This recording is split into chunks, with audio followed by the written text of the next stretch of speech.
Hello, Professor Pender. My name is Jessica Simmons, and today I will be analyzing the poem The Night After You Lose Your Job by Deborah Kwan.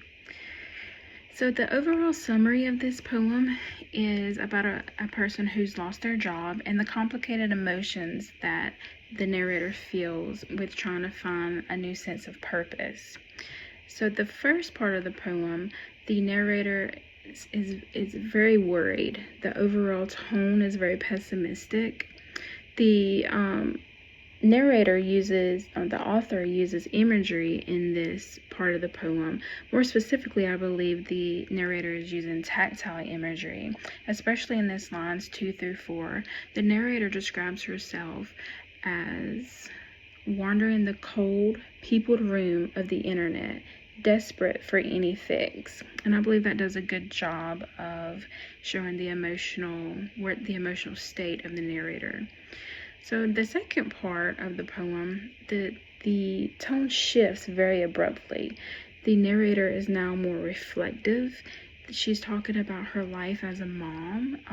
It's almost like the narrator is trying to find meaning in her life. And I believe the way that the tone shifts so abruptly, it mirrors how the mind spirals after a major life event like that. And that to me leads to a more thematic mode. So imagery mode and thematic mode is the two main modes of the poem. And then after that, it shifts again into a more positive theme. So at the end, the narrator finds a new sense of purpose, and I believe it kind of represents like the new freedom now that the narrator lost his job.